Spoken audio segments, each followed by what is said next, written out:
Alrighty, everyone. Thank you all for coming out today. I've been loving the topics that we've been talking about so far.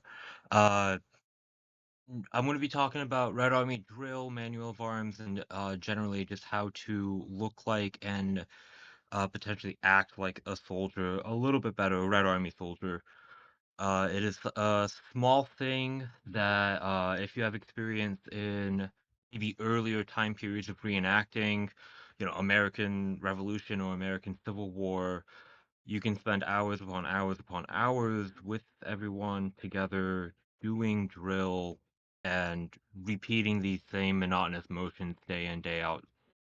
You don't really see the same sort of energy or dedication with 20th century reenacting, and simply that's because tactics and battlefield maneuvers are a lot more ad hoc and a lot more situational. There's general concepts that you are striving for, but there's not a set maneuver or a set, uh, a set position, if you will, that you were trying to execute in by World War II. So just give me 1 second to give us over to my old lovely Google Slides here, And I have a and question. we can. Is this interactional? So, Yes. like, can people grab their rifles and do the movements along with it?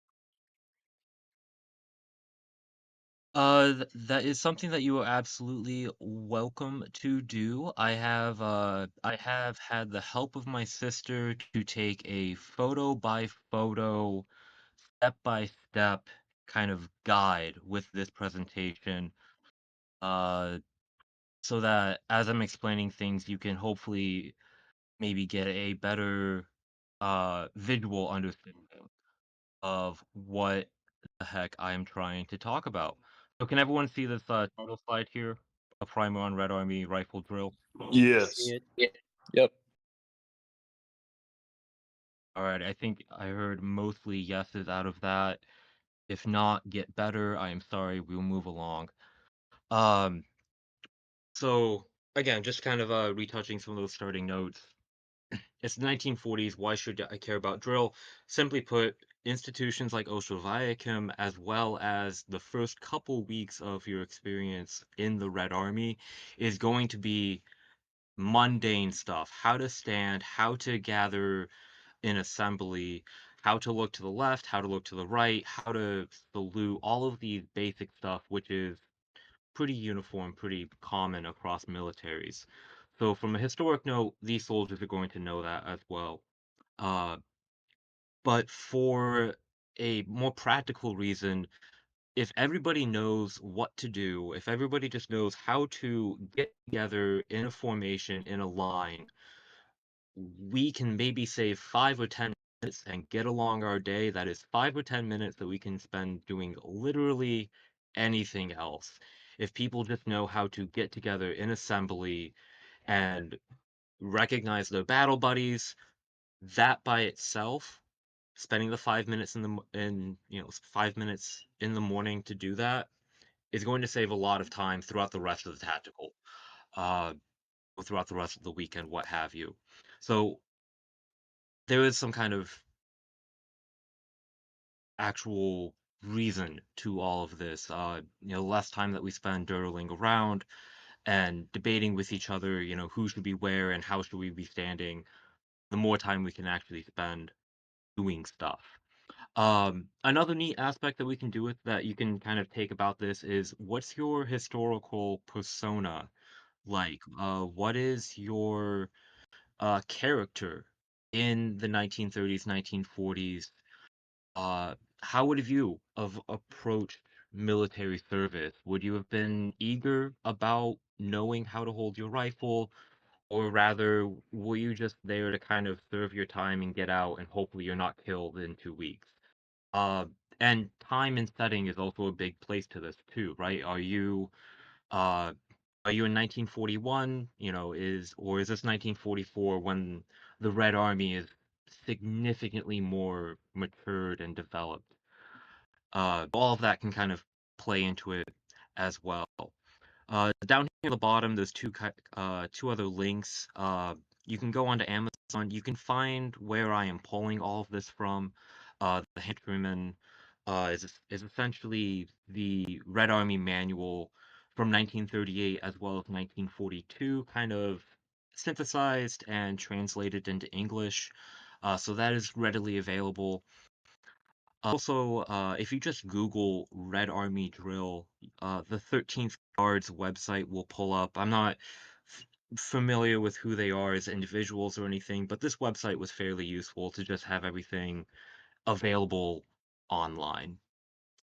Uh, so the first general couple of slides here, I'm going to try to blow through. We've already hit 5 minutes here, but in general, with commands, there's a structure. There is a preliminary step that is going to inform you what is going to happen, and then there's an execution step, basically saying, everyone do this now. So that preliminary step, for example, in American, in English, you might have a right face. So that's going to tell everyone we're going to turn right, and then you'll have an execution step, march. Everybody's going to do that maneuver right now. And the same is true in Soviet military commands. They're generally structured as the officer says the commands, you can kind of hear it in the emphasis of what is going to happen and then when are people going to execute this. And there is a general undo, general disregard uh, at the bottom there, which is kind of a belay that, disregard that last little tidbit. Uh, and generally on these structures of commands, you're always going to be regarded to as a group. So the officers, the instructors should be specific with who they are talking to. First squad, second squad, company, 56th regiment. That should be clear on the officer's part. Uh, but it's also circumstantial, dependent on that. It does help if you are clear in your commands. It's going to avoid a lot of confusion later on down the road, especially in a tactical situation where things can be misheard or misunderstood so easily. So if you're ever in a NCO or command position, the simple step of being clear in your instructions and specific as to who can save a lot of confusion later on down the road and a lot of frustration. Alrighty. Uh, there are a couple of different types of formations. There are a couple different uses for these formations. In a reenacting setting, we're generally going to be using either a camp formation, which is just to get everyone together. This is very useful for head count or maybe seeing if anyone is feeling particularly under the weather after a combat scenario. So this will be that second formation, Serenge, assemble in ranks, shoulder to shoulder. Typically this will be by height. We'll get into that in a second. Uh, but this is a more close-knit formation, more intimate setting. Great for accountability or prepping troops into some kind of scenario. There's also a skirmish formation, which is that third step. Uh, so this is a skirmish formation with 6 to 8 paces in between troops. This will be a single file, open order formation, which is generally what we're going to be using for any sort of tactical deployments. Uh, with the Red Army, usually you are moving in a single file, if you will, in a snake formation. So you'll have a guide and uh, the squadron leader at the front, with everyone else kind of trailing behind them. But they all have numbers, as we'll see in a second, and you can deploy to the left, to the front, or to the right, and everybody with a specific number, 1 or 2, is going to deploy to a specific direction, depending on that. And of course, the general stanavis, which can be used to either get everyone to these formations, or if you're already deployed, get everyone back to some kind of assembly point. And lastly, before we move on, Whenever you fall in, whenever you are reporting to a superior officer, essentially, you're going to fall in at Kanage, which is order arms, the position of the shoulder of the soldier, and we'll get into a slide of that very quickly. Morning assembly, we can get into this, but I'm gonna just, for the sake of brevity, skip this. Um, there was a lot of formality, which we can get into detail, but for the sake of reenacting, for the sake of what we're actually trying to do, uh, a kind of more rudimentary knowledge can be a little bit more beneficial. We don't need to worry about so much detail. Uh, Here you can see forming ranks. There's a lovely image here on the right-hand side from that translated manual. And essentially, if you're just trying to move into from a one line to a two line position, you have to count off into ones and twos. If you're familiar with American Civil War reenacting, you might be familiar with this. Uh, but every other man is essentially just going to take a step back and to the right behind the person who is assumably a one. So if we're going down the line, 1, 2, 1, 2, 1, 2, everyone who is a two is just going to take a step back and behind that number one person, and then boom, you are now in two ranks, almost as if by magic. And again, there's a lot more. We can fill in those ranks if we need to. It's essentially just order everyone to right turn and to close ranks or to fill in. You can essentially just order everyone to march in place and then order a halt. Once you order everyone back to front, you're now in two lines if you need to move down a road or what have you. So now we're getting into a little bit of the actual drill, how to look and act like a Red Army soldier. Uh, there are a lot of different auxiliary positions, if you will. There, you can hold your rifle behind your back on the sling. You can go into a combat stance. We're just going to try to touch onto the basic need to know ones that are useful for our context. And primarily, order arms. Kanage, the position of the soldier, is the most important. Uh, a couple of quick notes. The feet should be V'd roughly at a 45-degree angle, so the heels of your feet are gonna come and kind of touch together, but your toes are gonna come across, and the manual says you should be able to fit the butt of your rifle between your feet, with ease. The rifle itself is gonna sit parallel with your right foot, so the end of the stock is gonna sit nice and tidy with the end of your boot, and the, Mosin, if you sit it on the butt directly on the ground, it's gonna have a natural sort of, angle to it. It's going to wanna kind of glide itself or lay a little bit forward, which will mean that the rifle and the bayonet are not gonna sit perfectly to the ground. It's gonna kinda angle forward away from your body a little bit, and that is the desired look. That's what you're looking for. Your left fist, your left hand should be balled into a loose fist with your thumb on the outside, and your arms should be a little bit puckered out. You're not chicken winging. Your elbows are not extended, but you're kind of trying to expand the silhouette of your body just a little bit. So that is your basic go-to position. Again, that's Kanage. Uh, this is the base for all the other manual positions, as we'll see. If you go to any other position, more than likely you're going to come back to Kanage, which is this one right here.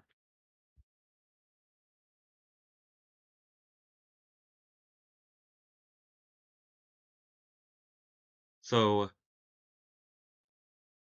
right here we have the second most important position, which is sling arm Naramin. This is the essentially if you are moving around in the Red Army, you are at Nauramin, you're at sling arms. Unlike a lot of other militaries where you're moving around at the shoulder, in the Red Army, as we'll see, the shoulder arms is really only a ceremonial parade position. So sling arms, if you're going to master two positions, order arms and sling arms, and you will be set for 75% of Soviet rifle drill. I am only slightly exaggerating on that. Uh, so in Russian, this is kanage to naramin, and it is a three-count motion. Each count is roughly uh, if you're familiar with military music, it is kind of this around 100 to 120, I want to say, beats per minute. Don't quote me on that, but roughly 1, 2, 3 is the pace that we're moving for between all of these maneuvers. Uh, so really quickly through the actual hand gestures, your right hand from that order arms position is going to lift the rifle up and start to turn it 90 degrees. You're essentially turning it into the middle of your body, and that loop, as we'll see here, that upper sling group on this middle picture should be about level with your chin, or on this first picture even. So you can see I'm bringing the rifle up and across with my right hand. It is a 90-degree turn. At the same time, my left hand is going to come up and grasp the rifle at the hand grip. And that is the first essential quick motion. So we have a couple of things going on, of course, but in one motion, you are bringing the rifle up with your right hand, and the left hand is going to come up and grip the rifle. Next, your right hand is going to move around the rifle sling in between the rifle and your body, or rather, it's going to come off of the rifle grip, and then it's going to grab that sling. So this is kind of a quick hooking maneuver around the rifle stock, grabbing that sling right up above your left arm, your left hand, and then you're going to make an L, an inverted L with that motion. So again, this is all one motion, kind of a lot going on in one quick step. But at the end of this, you are looking for your left hand to remain perfectly still, gripping the rifle stock, and then for your right hand to make an inverted L with the sling. And then the next motion we can see here is for your left hand to release the rifle, and essentially you're just going to glide that sling right onto your right shoulder. As you do that, your right hand is moving down the sling, and it should end in a position where it's parallel with your belt. And this is a big thing in the Red Army. Generally, if your arm is extended or moving into any sort of position, it's going to be parallel with the ground. So that's again 3 motions, and it should be nice, quick, and slick once you get everything kind of situated, once you know how to handle your rifle and so forth. And then, of course, we have to get back down. Going back down is essentially the same sort of steps, but in reverse. If we can go ahead right to the visual guide here. The first step is kind of shrugging your arm. So your right hand is going to lift a little bit as you kind of shrug the rifle off your shoulder, and your left hand just moves across and grabs the rifle right at the magazine. Nice, quick, and a pretty natural maneuver once you get used to it, which is the first step, just kind of shrugging the rifle off your body.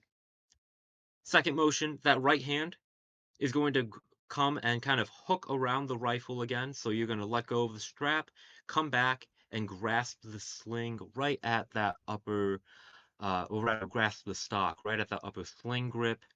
The left hand is going to stay in position for now until the third step. When you release the hand, and that rifle comes down, rotating the rifle 90 degrees just so everything faces forward again. And then the rifle is going to be gently lowered to the ground as the left hand returns to the left side. So The sling arms to order arms does have a little bit more going on in terms of you have to finesse the rifle a little bit more. This one certainly requires a little bit more practice just because of the space of the strap and the weight of the rifle and all of that. You have to get your shoulder used to all of that maneuvering. Alrighty.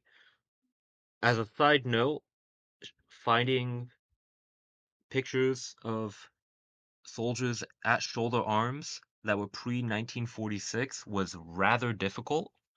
So I hope that you all appreciate I have managed to find two for your pleasure here. One of which is with the SVT-40. Uh, all of this rifle drill is, of course, rifle drill. So if you have if you have a submachine gun, if you have a PPSH, you're pretty much golden. You just have to stay at sling arms all day with the weapon across your chest. But for the SVT, a lot of the drill is the same, with the exception of shoulder arms here. The magazine kind of has to sit on top of the shoulder, as you can see in this bottom picture here, versus on the Mosin, where that magazine is much more natural to sit on top of the shoulder. Uh, it's a little bit less awkward with the Mosin Nagant. So shoulder arms, this is pretty much of a drill and a ceremonial position only. I'm not going to spend a lot of time on it because we're really not going to use it a whole lot in a reenacting context. Uh, but it is with rifles only again, and with the bayonets fixed. You are always going to get an order to fix bayonets before getting shoulder arms, and it is always on the left shoulder. Shoulder arms is always going to be on the left shoulder with the Soviet military in this time period. Uh, but moving up to the shoulder from order arms is very simple two count motion. The right hand is going to start by lifting the rifle vertically straight up, and then once your hand gets around to your chest, above your belt, you're going to start to bring the rifle across your chest. So this is that second picture here. The right hand brings the rifle up across the chest. The left hand is going to relax and kind of bring itself down and open. Your left hand is going to open up into a cup. And that's getting ready for the rifle butt to be placed right into your left palm. And that is the first position. Is just to bring the rifle up across to the left side into your left palm. The next step is very natural. Your right hand is going to drop back down to its right side, and that rifle is going to move slightly up with the magazine on your shoulder. And again, in this last picture, you can see the forearm is parallel to the ground. Shoulder arms right there. Shoulder arms back down to order arms is essentially the same thing. Back down in reverse. Left hand comes down, right hand grips the rifle at the upper sling barrel.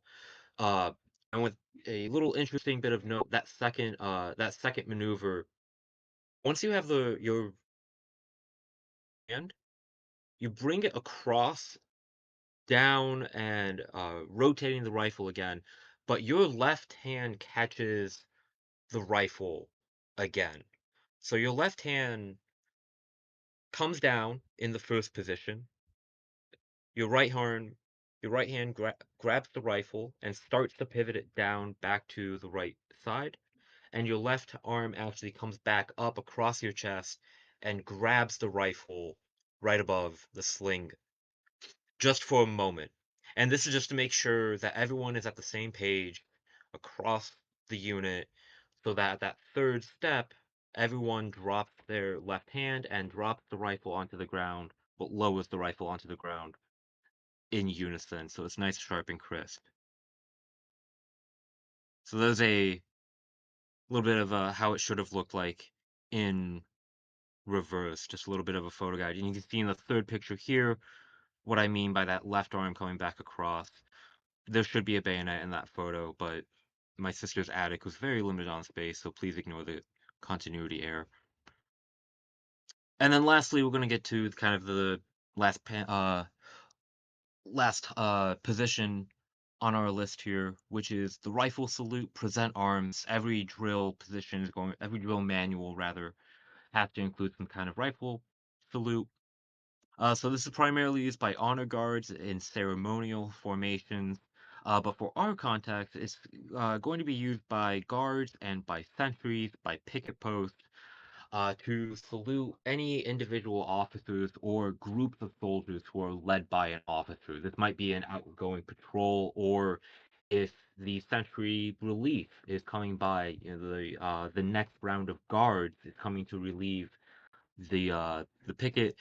Uh, those soldiers on duty are going to present their arms. So this is from Kanage to Nakrokul, two motions, again, from order arms to the rifle salute. Starting at order arms, your right hand lifts the rifle up and starts to bring it to the center of your body. So immediately, just bring that rifle up, start to bring the rifle to the center of your body, again, until this upper sling loop is level with your chin. And simultaneously, your left hand is going to come up and grip the rifle at the hand grip above the magazine. So you're ending up on this first step, both hands are kind of on the upper half of that rifle. And that rifle should be sitting about an inch or so away from your belt. It should look nice and tidy. You're not sticking your arms out or anything like that. And then again, that second motion is just for that right hand to move down the stock of the rifle and uh, re-grabbing it at about the lowest sling loop or the neck. This is right behind the action, the bolt, right behind the trigger guard, kind of where your chin would rest when you aim the rifle. So then your right hand just comes straight down, grasps the neck, and you extend all of your fingers. That is the salute of the rifle salute. All four of your fingers come and kind of point themselves out a little bit, and your head turns in the direction of wherever you're pointing, or rather, of wherever the officer is coming from. Uh, so nice, quick two motions, and then the on the return is three motions, very similar to returning from shoulder arms. You have that weird left arm interjection. Uh, so coming back to shoulder arms, your right hand moves up the rifle to that upper sling loop and starts to bring the rifle back down to the order arms position, but your left hand grabs it above the right hand. Again, this is just a sort of thinking maneuver just to make sure that the entire company is in step and actually lowers the rifle to the ground more or less at the same time. Alrighty, so that was 28 minutes and 17 seconds of pure Red Army monotony. I hope that the illustrations the pictures helped. Shout out to my sister on that one. But are there any questions for myself outside of where else can I look at this? Because I am posting the link for this presentation right now as we speak. So as I do that, any questions for me?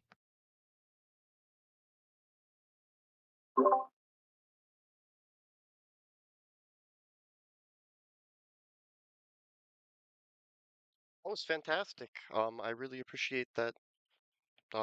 It's a very uncommonly known skill in Red Army reenacting, and hopefully people can, access this YouTube video when it's posted, and hopefully the people that saw this have a little bit better understanding of it.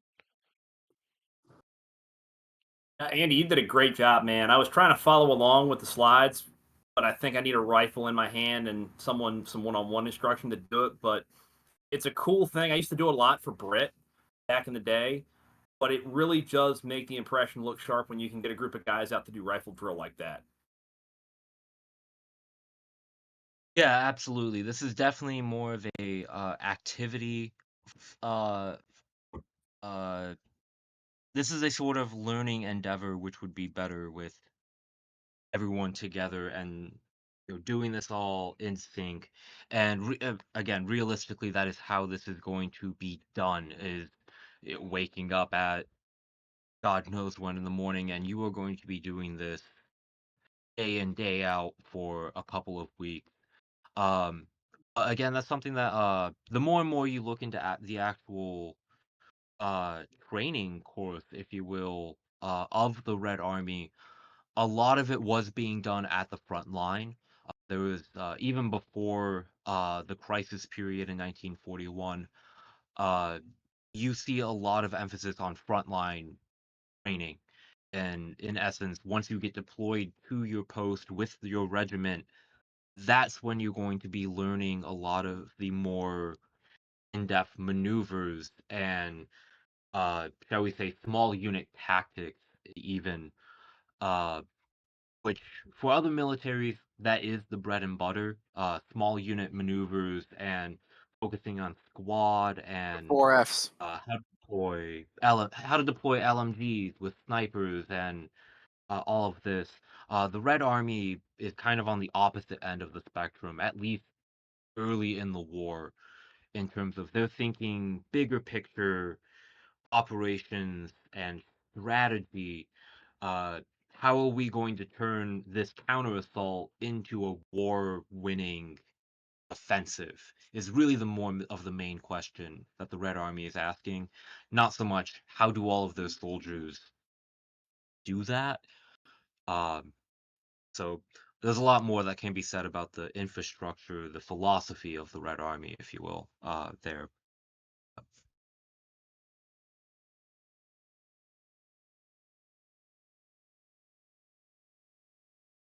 Alrighty, gentlemen, and other comrades. Uh, Again, my name is Andryusha Taras. I don't even think I started with that. There's a lot of Andrews in the club. Shout out to the Andrews out there. I know y'all are here. We only can But you recruit can find Andrews now. me.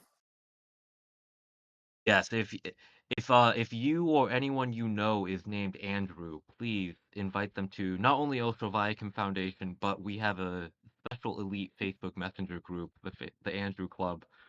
If you would like to change your name to Andrew, I have all the legal paperwork ready. Just send me a PM. Okay, Yes, Andy the frame. this is Andrew approved. If anyone is interested in if anyone else is interested in asking questions, feel free to ask it right now in the presentation room chat, as well as unmuting yourselves, and just feel free to go and belt it out. Okay. I really Like like if this. you This is a really cool thing. I think if you record it from like three different angles and then learn how to speed up, pause, and not speed up, but slow down footage, and then just voice over the explanation the way you gave it here, then I think watching it in motion will probably make a lot more sense. And Lay, I do have experience in editing stuff if needed. I mean, you've seen that video, those videos I made if needed.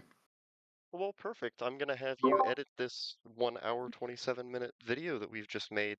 1 hour 28 minutes now. Yeah, but Um, you know where I will be for the next 2 weeks. oh yeah, that's fair. Haha. Davis is going to Normandy. Okay, I'm gonna go ahead and Yeah. end the recording here, and then we can go into kind of hot dog discussion, free discussion after this. Um, but thank you all for coming out. Thank you for attending this lecture. I know that it was long and packed with information, but I hope that this is all very useful information for all of you. Um, and again, this is the also Aviahim Foundation, pronounced just about any way you want. Um, and we are an The umbrella short group is of, Oso. yeah, or also. Also Foundation works, just also. Not to be confused with OSO, which was a separate organization. Yes, Are we getting back into the minutia again? a little bit. Here We're we getting down go. into the weeds. But yeah, we will be doing these every month, probably on the last Wednesday of the month. But we will post on the Facebooks and everything about when we're doing the next one, and it will be in here in Discord. and available on YouTube. So thank you all for watching. Um, have a good one. It's